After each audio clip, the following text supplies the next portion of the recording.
Hi, I am Danielle Regis, and I'm a computer scientist and the director of product at LINGO.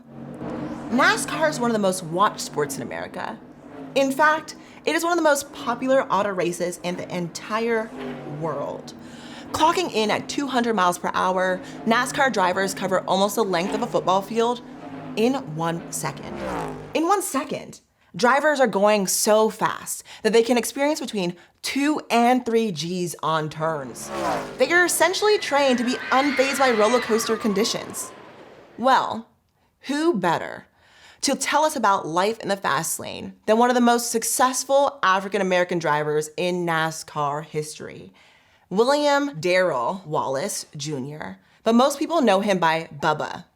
Bubba drives the number 23 Toyota Camry for 23XI Racing, a team founded by NBA legend Michael Jordan and 3-time Daytona 500 winner Denny Hamlin.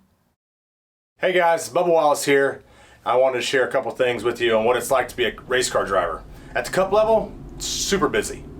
Big time commitments that you have to follow through with off the track, but it's just a lot of fun. Gets to do a lot of traveling, see a lot of new things, new people, and try a lot of different things. What it takes to, be a driver on the physical level, like working out, you definitely have to watch what you eat a little bit. You can use a lot of physical fitness, hit the gym, do some cardio work, lift some weights, but definitely want to keep your health in check. These races are long. We're in the car for 3.5, 4 hours, so stamina is important. So the better you build that, the better you'll be in the race.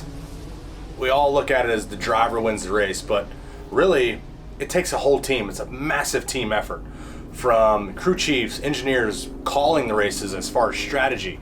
You have the pit crews that when you come down every 30 or 40 laps, they put new tires on and put a fresh tank of gas in there. They've got to be fast. I mean, we're talking 8-9 seconds. And if you can do that fast, you're going to come out on pit road first and sail away to the victory.